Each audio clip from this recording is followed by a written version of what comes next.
Hi, my name is Rochelle, and you're watching or listening to BoxBox F1 Pod. Today, we are talking all about the Mexico Grand Prix and what a race it was. There was like a whole segment at the beginning where like they basically made like a TikTok edit of Max and Lando's rivalry, but they like set it to like lucha libre scenes.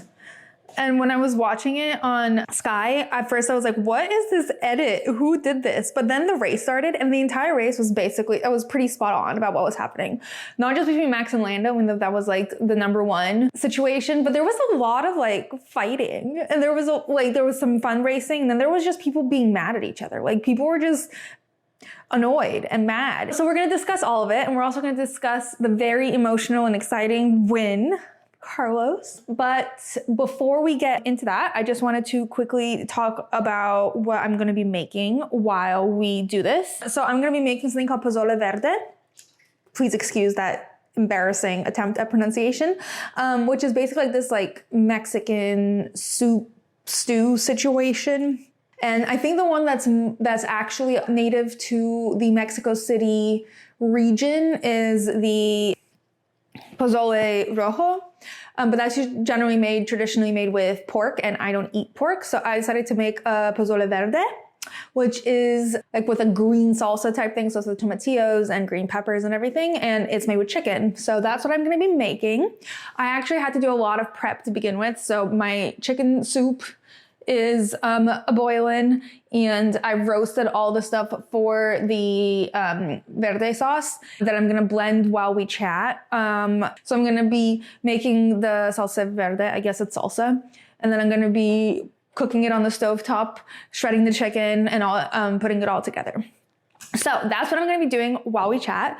And as usual, let's kick things off with the digital warm-up.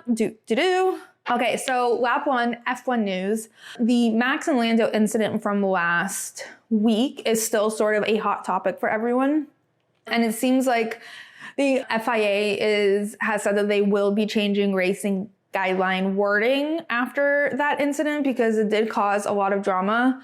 And it's just been Max taking advantage of the FIA's of basically the rules. And so like you can't actually fault him for it, but everyone is faulting him anyway because I think he's following the rules but on the limit, and he's just basically using a loophole. And Charles was actually asked about it, and it's really funny. People keep replaying this interview clip because when he starts talking about it, he accidentally says "my Max." And it's very cute. But Charles is basically, the whole interview is just him being like, we all know how Max races. We always know he drives on the limit. And so like, we shouldn't be surprised. He's one of the best racers in the world. Sometimes he passes the limit. I don't think anyone thought he necessarily passed the limit except for maybe McLaren last week, but he was certainly on the cusp of it. And so again, everyone's been pressuring the FIA to make a decision about the change. And depending on who's been the most impacted by Max doing this is complaining the loudest. All right, update on the swearing thing, which is still a thing, by the way. George has said that they will be addressing it, probably the Mexico Grand Prix. I don't know if they actually did. I think a lot of the discussions with the FIA has been postponed to later races. Not entirely sure why they're not addressing these things now, but they're not. But what was hilarious is the article that I was reading about this. It referred to George's statement about this by calling him the director of the Grand Prix Drivers Association. And I looked it up, and he actually is the director of the Drivers Grand Prix Association. And I don't know if this was like common information that somehow just eluded me, but I thought it was so funny because there's always like those jokes about George being in charge of the group chat and like him being responsible for kicking people out when they get fired and like all of this stuff. And then it turns out that that's actually his job, which I find hilarious. And it's just so him. Like he's basically the head mom of the PTA, and it's just so perfect. So yeah, we're still TBD on the swearing, and it's just poor Max. Like everyone keeps saying the FIA favors him, but I don't think the FIA favors him. I think they're like, he annoys them and they annoy him. And it's just a mutual level of annoyance. Also, there have been rumors that Oscar might be leaving McLaren fueled by Helmut Marko. To which Oscar, when he was asked about it, he's like, I'm perfectly happy where I am, and it wouldn't be a week in F1 without comments from Helmut. I don't know what just came out of my mouth. Comments from Helmut. And that made me laugh because it's true. It isn't a week in F1 without comments from Helmut Marko. And I just love when Oscar gets sassy. He was actually having quite a sassy weekend. Anyway, so lap 2, off-duty F1. So this is sort of related to last week, but someone put like a side-by-side of Mondo Duplantis, the Olympics the Olympic athlete, and George Russell, and was like, spot the difference, because they literally look so similar. And interestingly enough, the biggest difference between them is Mondo's neck is bigger than George's. Like, his neck is F1ing more than George's. And I think that's fascinating and highly impressive. To have a neck girthier than an F1 driver is quite the feat. Speaking of doppelgangers, I don't know if anyone saw this, but there was a Timothée Chalamet lookalike contest in New York, and the prize was $50. And it was like all of these just like skinny, lanky, dark-haired, curly little white boys. And they were all competing for being the most Timothée Chalamet looking. And then Timmy Chalamet came to the lookalike contest, and I thought that was incredible. 10 out of 10 banter. Anyway, another thing, I don't remember if I talked about this last week. I think I did, but Red Bull did a video where they had everyone like reenact the scene, the famous clip between Max and Charles, where the incident scene, and it featured Max, but it also featured Charles at the end. And then this week they had Max react to the reenactment, and it was so cute. He was smiling the whole time. Then when Charles came onto the screen, he started smiling even more. And they asked him if he remembers that time. He's like, I remember it like it was yesterday. And he just, what's happened? He just loves him so much. Also, between this race and the last race, Charles released a clip where he it was basically him learning how to fly a fighter jet just out of nowhere. And his name on the radio, whatever it's called, his call name or whatever they say, was Percival. And I just love that. And it's just so funny to me that this is what he does in his free time. He has so many random talents and interests. And I'm sure it killed his mother to see him trying yet another absolutely insane hobby. Stick to piano. It's safe. You can't die. It's good for everyone. So Alex is continuing the Williams podcast thing with whoever ends up being his teammate, I guess. So he's doing it with Franco. And it's really nice. I really like getting to know Franco that way and also seeing Alex interact with him. But it's been like a thing where Franco a couple of weeks ago told Alex about mate, which is like this drink from Argentina. I remember my parents were there last year and they talked about it a lot and how it was like an interesting drink. It's an acquired taste, I think. And so everyone was asking Franco to try to get Alex to try mate. And so he made it in front of him. And it's so funny how particular Franco is about how mate is drunk. Like, he mixed it in a cup and put a straw in, and Alex tried to mix it. And he's like, do not touch, just drink. And then he was saying that mate is really good for like a detox. It like cleans you out. And Alex is like, which direction does it clean you out? And Franco's like, both ways. It cleans you out both ways. I love Franco. I also don't remember if I talked about this last week, but there was a clip where Alex Albon was asked about like TikTok trends and if he knew what they meant. And he knew almost every single one of them, or TikTok terminology, not just trends. And he also mentioned in that clip that Lily tells him all the time that he gives her the ick, and that just like iconic from Lily. I love Lily so much. She's the best wag. I love all the wags. She's the best. But back to Franco. They did the fan stage thing, and it was the McLaren drivers and the Williams drivers. And Oscar said on stage that he really wants to learn Spanish, and then turned to Franco and he's like, because apparently you're like really funny in your interviews in Spanish. And Franco literally blushed on stage. Like, you could see his cheeks turn red, and he got so shy. It was so cute. All right. In other interviews that happened, Lawson, they basically did like a get to know Liam Lawson thing. And it was conducted by F1. And so they were asking him like all these like would you rather questions. And the first of all the answers were slightly unhinged, but my standout responses from him were, one, Would you rather win the Monaco Grand Prix or be a voice actor in the next Cars?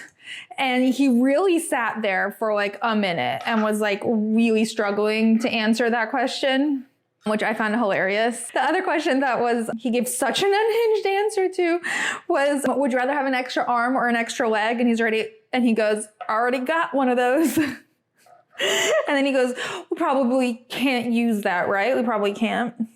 And then they left it in, which I found absolutely hilarious. And it reminded me of the tripod clip from Pierre Gasly. Looks like he's got a strong competitor in the tripod area. I sort of love Liam. One of the comments was like, he seems a bit cocky to me based on this clip. And someone commented, an F1 driver? Cocky? No. I think Liam, first of all, yes, cocky, but also, yes, F1 driver, duh. But I just found it so funny, and I don't know. I think he's fun. I think he's super fun. He was insane on the track today, but I think he's a fun guy to have around now. And the way he's been performing, both him and Franco, to be honest, he's sticking around for a while. He's going to keep either the RB seat or he's going to get the Red Bull seat or something's going to happen, but...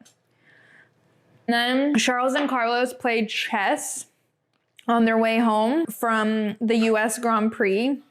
And they posted a video of it it was like a VistaJet thing. But, and it was so wholesome. I love when they play chess together. I think it's like my favorite thing about them. The other thing about that clip is that it was Charles and Carlos singing See You Again by Wiz Khalifa and Charlie Puth in the video. And everyone was freaking out because apparently there's a really famous edit on TikTok of Charles and Carlos that is set to that song. So that everyone's like, oh my God, they've seen it. They've seen the edit, which I find hilarious if they have. I really am going to miss them a lot together. It's just really, truly not going to be the same next year. All right, moving on. Lap 4 trackside in Mexico City. So Alex, Charles Leclerc's girlfriend, posted a screenshot of her conversation with Rebecca, Carlos's girlfriend, comparing outfits. And Rebecca was like, I'm wearing blah, blah, blah. I assume you're wearing a dress and we're dressed for entirely different seasons. And Alex replies, yeah, of course. And then sends a picture of her in like this summery white dress. And then Rebecca sends a picture of herself in like pants and like this like woolen poncho, and it was quite funny how differently they were dressed, but also both perfect. I actually think they get along quite well, like in exactly the way you should get along, like not necessarily best friends, but also like just like really friendly and like each other, which is also going to be sad next year. Who's Alex going to hang out with? Also, Brad Pitt is still filming his movie. It's still not over. And I saw a clip of him winning the Mexico Grand Prix. So we're all super excited to know how the movie's gonna end, or the climax of the film is him winning the Mexico Grand Prix, because he was like running around the track waving the Mexico flag and everyone was cheering for him. First of all, this movie must be so expensive to edit correctly, but also I feel like they're saving so much money just using the real F1 season with fans and everything. Like they really, it's smart and it's easy, you know? Not that they like invented the wheel on that, but you know what I mean? Charles arrived to track in a full mariachi fit. That was like it was like a really cool mariachi fit. It was like black and gray and silver, and it fitted him perfectly. And he arrived with a full mariachi band as well. 10 out of 10. He looked great.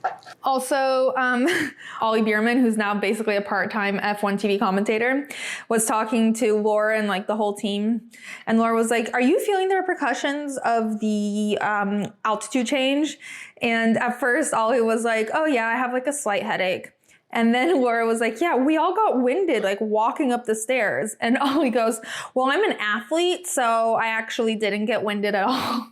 And it's basically just like the new version of I'm a high performance athlete. Da, da, da. Sweat, baby. I thought it was really funny. Also, he's just so sassy. Every clip he does with them is so funny. During the grid walk, which Brundle didn't do, not entirely sure why, because he did comment on the race.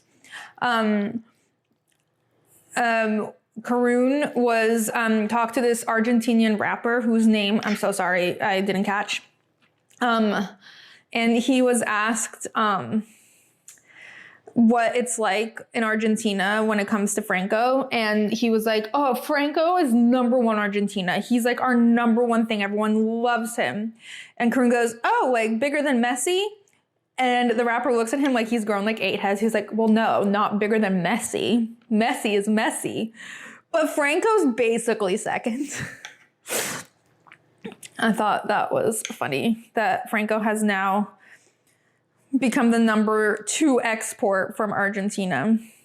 There also have been rumors about Franco moving to the Red Bull family, which he has said, he was asked about it and he basically was like, I literally, at this point in time, I have no seat next year on any team.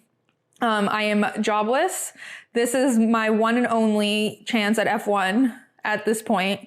I do not know where those rumors came from or what anyone is talking about. Either that's true. He said it with a lot of like chutzpah, like he really meant it. So maybe that's true. But also, who knows if that's true? He could just be really good at lying, which I would fully believe. All right. So with that, quite quick, since we were like in a triple header situation, with that, we conclude the digital warm-up. There is not going to be a race rhyme today. I'm so sorry. I just didn't have it in me. Although it would have been a fun race rhyme to do this week. So we're going to head straight into analysis, but I'm first going to switch sides so we can start prepping the rest of this. BRB. All right, on to analysis. Let's hit things off with quali. So James Hinchcliffe, which if you've been here for a while, he's that Canadian driver who every time I cannot remember for the life of me what his name is. So basically last week in Austin, he did like a segment where he learned one of the cheers with the Dallas cheerleaders. And I guess during one of the free practices, they had a bit of spare time. So they did like an analysis of his segment and how well he danced. Like they were doing like an analysis of an F1 battle or something. And they're like, the footwork, he's doing this and this and this. And look at how he turns and the apex of his turn. It was really funny. 10 out of 10. In qualifying, perhaps the most dramatic thing to happen is that Oscar's Q3 streak came to an end. This was the first time all season that he didn't make it into Q3, and he was the only one, which is crazy. Everyone kept joking that it's because he saw the video of the podium ceremony where you rise up on your car on like this, like you pop up on stage while you're like leaning against your car wearing a sombrero, and they were like, Oscar's like introverted self was like, nope, not today, and just like peaced in Q1, which is my favorite theory. There was a great clip of a Ferrari mechanic tripping while he was ushering one of the cars out. He did like a backward somersault as he tripped, popped back up onto his feet and continued to usher the car out while he was smiling. And everyone's like, what a save. The riz on this man, I believe his name is Alessandro Ferraro. The riz on this Italian mechanic, loved it. He just recovered so well. Most importantly from the quali is that Carlos got pole. He had an incredible lap and secured P1 by 0.225 seconds ahead of Max. Incredible work. He also said in an interview that it's a bit bittersweet to be performing so well for a team that basically dumped him. And he was like, I'm basically setting them up to succeed next year and I won't be there to like benefit from it. And it makes him really sad. Like it's not often that a driver loses his seat for literally no reason, you know?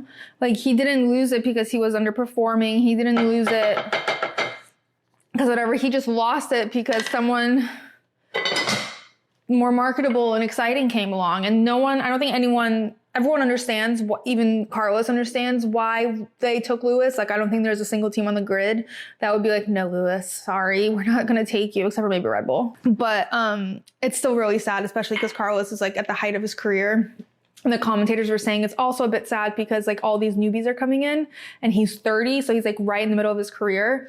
But by the time that like a seat opens up in a better on a better team, there'll be all these new drivers and new talent ready and able to compete. And so it's just a bit of a shame that the height of his career is being stripped away from him. But that's the way things goes.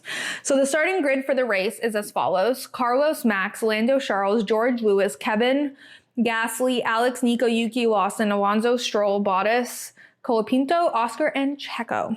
Oh, Ocon and Guan Yu. And Esteban Ocon will be starting from the pit lane because he had a battery change. All right, so the race. At the start, Max is in the lead.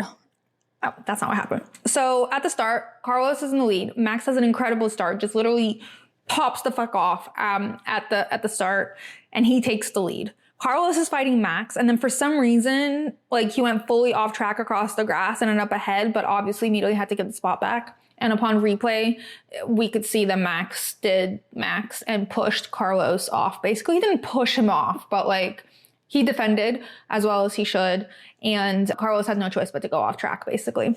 Charles and Lando are quite close behind them, but Max is leading and Carlos is behind him. And then, like, shit hit the fan, and basically Yuki crashed into the wall somewhere in the back and caused a safety car. So now no one can fight anyone, and the order is Max, Carlos, Lando, and Charles up at the front. And Alex Albon is also in the wall. And at first we're all like, what the fuck happened? Everyone immediately assumed it was Yuki. I don't know why we're all so quick to jump to the idea that it's Yuki's fault, but everyone assumed that. And you know what? It wasn't Yuki's fault. Basically what ended up happening is that Yuki was trying to overtake Alex very fairly. Like, he was completely in the right with his overtake, and he would have almost done it, but Alex was being squeezed by Pierre on the other side, and Alex literally had nowhere to go. Ended up like tapping Yuki, who like slammed into the wall, and then that obviously took Alex out too. And Pierre just went on by. So basically it was Pierre's fault, and it's just really tragic that both Alex and Yuki's races were compromised in this way.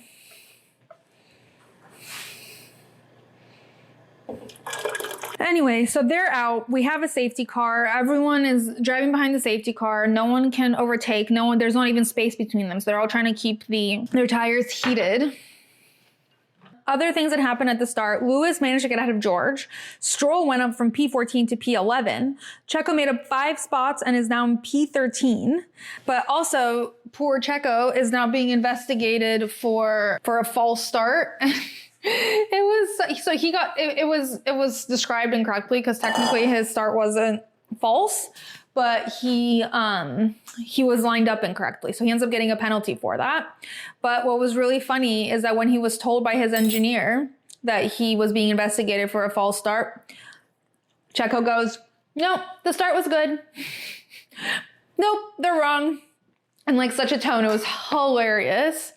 He did end up getting a penalty because he was like way misaligned in the box, but his confidence was highly amusing. Also, this was the first time they zoomed into Checo's dad, and this was the first time I think in my life that I've ever seen him not smile. I swear he's smiled like in every clip I've ever seen of him. But anyway, some information that the commentator shared. So in case you don't know much about safety cars, or it's all just like a vague thing to you, which honestly sometimes it feels like to me. But the difference between a virtual safety car and a regular safety car is that a virtual safety car just slows everyone down, but they can still be like spread out. Whereas a regular safety car is they're required to stay compact and exactly at the speed of the safety car, which allows for a more safe and thorough cleanup depending on the size of the mess. And then when we restart, Max ends up being sort of the de facto safety car because he has to basically keep everyone at the exact same pace that they're at, so to give the safety car enough time to get into the pit lane and safely away. One of the funniest moments during the whole safety car situation was Charles gets on the radio and says that whenever he zigzags, his water spills, and that he obviously needs to be able to drink his water even if he doesn't want to, which was a hilarious thing to add on. And the commentators were like, well, presumably you won't be zigzagging throughout the whole race, but I just like, it's kind of funny to imagine like all this water like blubbing up every time Charles went zigzagging. All right, so let's talk about some of the main battles that happened. So as soon as we restarted, we basically had a battle between Carlos and Max. Carlos was basically catching up after the race picks up like around lap 7, and Max bursted forward. Like he had a great restart, but Carlos was like, I don't think anyone was expecting the pace of of Carlos's car at the start, including Max, because Carlos was like right there, like all up in his grill. And then overtook him. It was like such a fun overtake because Max was like fighting him back as Carlos is overtaking him. And they were like sort of wheel to wheel. And there was one point where Carlos sort of went off track almost. And like Max was like pretty feisty trying to keep his place, as he should be. But like in the end, he was like no match. It was like actually insane. And it was such a fun battle. I literally didn't even see it coming. I was like lying down, and then all of a sudden I'm like, oh my God, Carlos is fighting Max. Carlos is beating Max. It was so fun. And then right after that, we went straight into like, I feel like everyone just forgot what just happened because immediately it was our two favorite like little bitches on track. Because Lando was right there. Like he took advantage of them slowing down that much. And, well, before that, Max actually got on the radio, and as Carlos is overtaking him, he goes, "What can I do with this fucking empty battery? What is this stupid mode?" So I think he like wasted a lot of battery power trying to keep position against Carlos. And of course their car sucks. Like his car was really, really slow, and it showed. So him being where he's at in general is very impressive considering the state of his car and the state of the cars he's battling. But then, yes, our two favorite little bitches are at it again. Lando tries to overtake Max, and then felt like Max ran him off the road, which he sort of did, but it was more in style with what Max usually does. Although I think Lando was ahead at the apex, so actually Max wouldn't have been able to get away with it anyway. And then immediately after they both went off track, Lando led for a second and Max took it back, and it was such an aggressive move. There's like, even the most die-hard Max fan can't be like, oh yeah, that's fine. Max fucked up. But it was like, it was so aggressive. It was very reminiscent of old Max. Like Max has way too much control of the car, and like everything they were saying last week is still true. So I don't know where this came from. But Max was terrible, and he gets a 10-second penalty. When GP tells him that he got the 10-second penalty, he goes, "Wow, that's impressive." And then GP goes, "Ugh, there was a lot of whinging, presumably talking about McLaren." And then, not long after that, Max got another 10-second penalty. So he got 20 seconds worth of penalty. The first one was for causing collision in turn 4, and the second one was on turn 8, gaining an advantage when going off track. Turn 4 was kind of quintessential Max, like I said. The second one was just like incredibly reckless, and he's also so chill, unbothered about the fact that he got these penalties that it's almost like he knew he deserved them. I'm going to go ahead and argue that he didn't deserve 20 seconds. I don't know why the FIA is making up for last time, or because they heard how everyone was mad. So they gave him 20 seconds when these situations have previously each gotten 5-second penalties. I don't think that he didn't actually end up causing a crash. So I'm a little confused where this is coming from. But Max didn't argue with it at all, which was a bit weird. And after the race, he was asked how he felt about them. He's like, well, it doesn't actually matter how I feel about them because I got them. So the penalties are there. And then he said, I was actually more bothered about my pace than I was about the penalties because I had no pace. So whatever. And then he said they asked him if he would do anything different next time about the penalties. And he's like, yeah, I would get a drink while I'm serving my penalties, because 20 seconds is a long time to just stand there. The engine's running, might as well do something useful.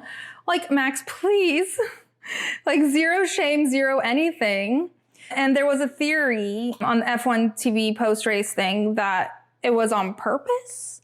And almost he basically knew that Lando was going to get ahead of him, so he might as well do something, even with a 20-second penalty. It would slow Lando down enough to not catch up to the Ferraris, which would help him in the long run. in the Drivers' Championship, which is low-key insane to do, but it also, like, it's the thing that makes the most sense to me. Like, it's not like Max to behave like that. Like, he always keeps it on the line. He doesn't really, and he's not acting like he made a mistake. He's acting like he knew exactly what happened. So, I don't know. It's a little suspicious. It's a little strange, but, for once, McLaren has no issues with how the FIA is handling things. They're like, the FIA is doing their job, blah, blah, blah, blah. But like, again, something actually needs to be done about the penalties and like some sort of consistency. And they can't just like, I personally, while I think Max 100% deserved the penalties, obviously I'm not crazy. I think 20 seconds is a bit insane. I don't think he deserved 20 seconds worth of penalties. He should have gotten 10, 5 for each, the way everyone else got them last week. But it seems like they were just like giving him the penalties for last week as well. And also like, let's throw in some swearing penalties and like, why not? We've got him here. While we're here, why not? Yeah, the FIA needs to like really work on their consistency. Anyway, basically, at one point, Lando goes, and it wasn't the heat of the race, but he definitely meant, and he just went, this is a dangerous guy. This guy is dangerous. I honestly don't think he's dangerous. I honestly think he knew exactly what he was doing. Whether it's right or wrong, he knew what he was doing. Also, at one point, the commentators go, this is turning into a nightmare event for Red Bull. Most of it, no. In fact, all of it is self-inflicted. All right, a few other battles. There was a great battle between George and Lewis. There was like a mini one at the beginning in like lap 15 when George overtook Lewis and like a really pretty cool move. And then towards the end of the race, they spent like 15 laps battling. Lewis tried his darnest to overtake George and George just would not let him. It took like 15 laps. Finally in lap 66 with like 5 laps to go, Lewis finally manages to overtake George. George's car was like sparking. So I think the car was tired. And then there was Lando and Charles. And this is like where everything, like we were like, okay, the race is over basically. It's a Ferrari 1-2, Lando's in third, it's fine. And then Lando starts gaining on Charles. And apparently Charles kept getting told in the radio to save his like energy. And he didn't understand why. I heard none of this. They didn't like broadcast it. I was a little confused because I saw on Twitter that someone was saying this and I heard none of it. And apparently he was really pissed off about it. And apparently it was because Carlos was trying to get him to be slowed down so that he could win the race. And Ferrari was doing it, which seems a little strange. Of course, most of the people saying this were Charles fans. I saw like no one else like that's less biased saying anything of the sort. No one on TV. No one was saying anything about there being some sort of animosity happening. But anyway, lap 62, Lando is catching up to Charles to try and overtake. And Charles was struggling with his tires. Like, it wasn't like he was perfectly great and like they were just forcing him to be slow. He was struggling and he was definitely struggling with his rear tires. He went super wide at one point and literally almost hit the barriers, which Lando just flew by in second. It was a really scary moment. He literally just like swerved and barely missed the barrier with like all the advertisements on it and just like went back. It just went and super glad he's safe, but like all I could think in the moment is like, did his water spill from the zigzag? And then the commentator said that Lando got an early Halloween present by ending up in P2. A Halloween present? That's like that's a weird way to put it. Anyway, so let's talk about Ferrari really quick. Just one funny radio from Carlos. When he finally got told to box like halfway through the race, he went, "Oh man, can I stay out longer?" And then went in anyway, but it was just really funny. It sounded like, "Oh man, Dad, can I play for like 5 more minutes?" And then there's like this like invisible battle between Charles and Carlos that everyone keeps mentioning. There were a couple of times in the radio where they played Carlos going. It was like right at the beginning. Carlos said Charles is taking the piss, honestly. And I had no idea what he was referring to, but I think what was happening is because Charles had just overtaken Lando and Max super quickly, and there was like this insane fight happening right behind him. He was trying to get away from it rather than necessarily trying to overtake Carlos, but Carlos felt like he was gaining on him for absolutely no reason, and that's why he got on the radio. So like I just dismissed that. And then like around lap 50-ish, Carlos said that in my opinion, we're pushing way too hard. We don't need this as a team, which apparently people took as like him being like, whoa guys, tell Charles to slow down. This is my win. And then Ferrari listened to him.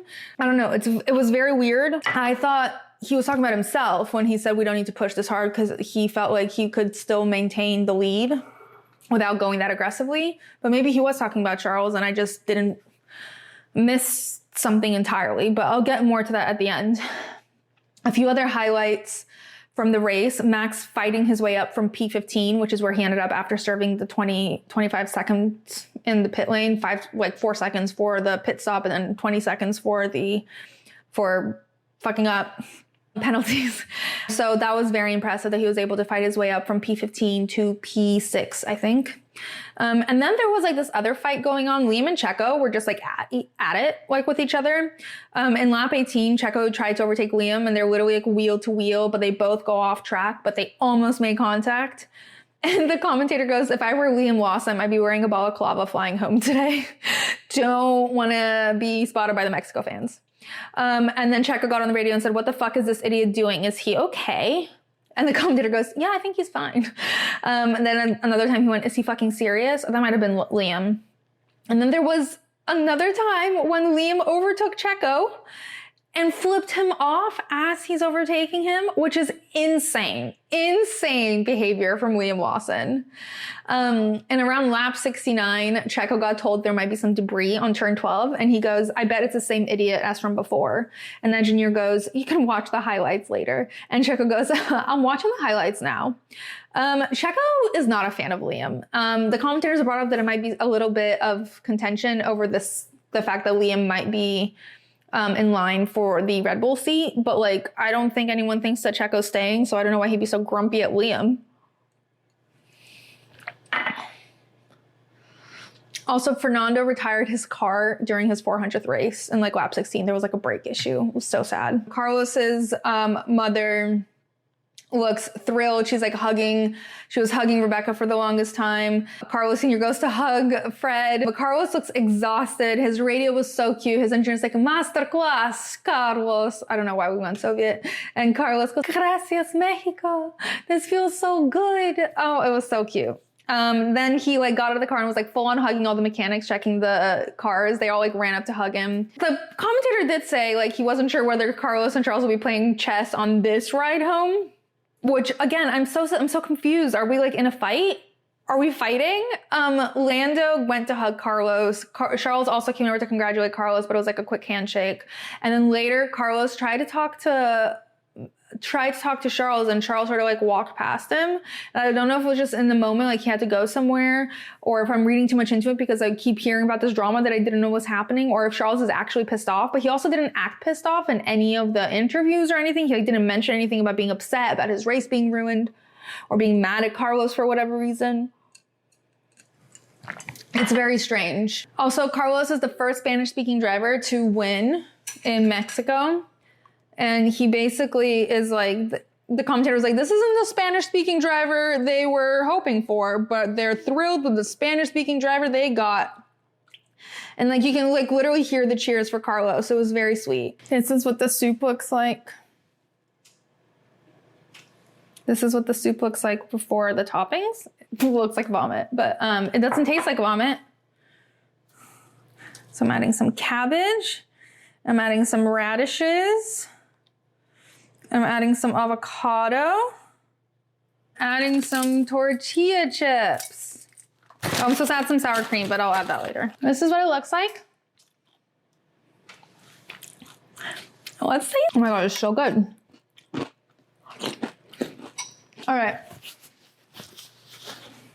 So in the cool down room, it was so funny. First it was just Lando and Carlos sitting there, Lando and Charles sitting there, and they started replaying the fight between Max and Lando. And as like Max did that move, Lando like literally like looked over at Charles and was like giggling, and they zoomed in on Charles's face, and he literally was just cringing. He was like, like super quick. Both of them were trying to keep their composure. Not a single word was said. It was hilarious. And the rest of the cool down room was like what to be expected. Like Carlos came in, immediately started debriefing tire degradation and everything. Exactly what you'd expect. The podium was everything and more. He still like came up on the elevator thing with his car, but he was holding his helmet instead of wearing a sombrero, which I think was a good move. Didn't need to be wearing a sombrero. And it was so fun. Carlos's parents looked so happy. Rebecca looked so happy. Carlos looked so happy. In his interviews after, he was saying how like he had just decided that he wanted to win one more race with Ferrari before the year was over, and he just decided that Mexico was a good place to do it, and then he just did it. And I just love when Carlos puts his mind to something because he always follows through, and it's always like at the beginning after when he just decided he wanted to prove everyone wrong about why Ferrari getting rid of him, and then he just won. When he won after his appendix, like. All right, so the results, driver of the day is officially Carlos Sainz, and unofficially for me, also Carlos Sainz. I don't know like what's going on, if anything's going on with him and Charles, but he had an epic race, an insane weekend. The whole weekend he was just on point. Like he's determined, he decided he was gonna win, and he won, and I love that. I'm so impressed by him. And it's just like, once again, such an emotional race. Last time he won after his, like a week after his appendix, and like I sobbed. This time he won as like sort of like a farewell to Ferrari, and like being like, everyone remember that I can win, because I know he's going to a team where he won't be able to win, and it just makes me really sad because everyone keeps saying Carlos deserves better. But there was also like a lot of great drives. There's a bunch of honorable mentions. Charles, obviously, both with Mercedes, even Max, despite his move, which I still think was intentional, fighting his way back up. Very impressed. Lando, everyone drove really well. Lando actually, I think, most improved this week because he finally learned what to do against Max and followed through, and good for him. Dick in the box, I kind of think the whole race was super chaotic and there were so many battles. Dick in the box, I think like the whole race was kind of chaotic.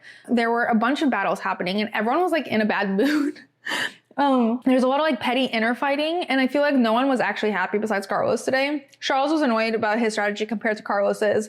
Franco had car issues. Yuki and Alex DNF through no fault of their own. Literally, Pierre's like just a little menace. Max got a 20-second penalty.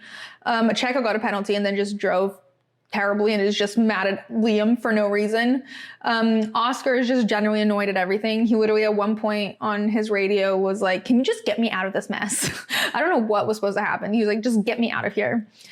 George was annoyed by his strategy at one point when he managed to overtake Oscar and now had to overtake Liam after his pit stop. He was just like, why do we do this?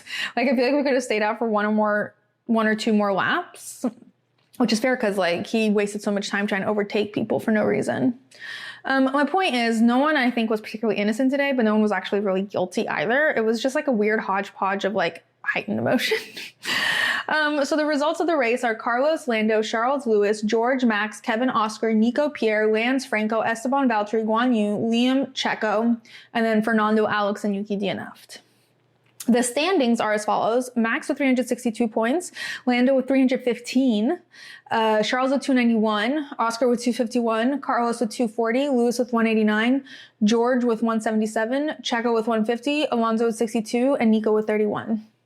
Lando is catching up. If every race for the rest of the season is like this one, there's a strong chance that Lando might at least tie with Max. In the Constructors' Championship, we have McLaren with 566, Ferrari with 537, so they're super close. Red Bull with 512, Mercedes with 36. What? Aston Martin with 86, Haas with 46, RB with 36.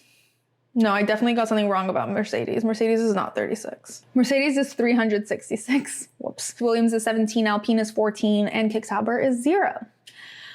All right, so that's it for the Mexico Grand Prix. Thank you for making this soup with me. It's very good. I'm very proud of myself. And what a race. Like, just every time we have something new and exciting to look forward to, and you never know what it's going to be. So can't wait for Brazil. Can't wait to see what happens. It's just in a few days' time. So in the meantime, make sure you follow at BoxBoxF1Pod to keep up in between races on social media. And as always, you can reach out to me, DM me with any thoughts, questions, or anything I might have missed. And make sure you subscribe, review, and share with other potential boxes. See you soon. Box.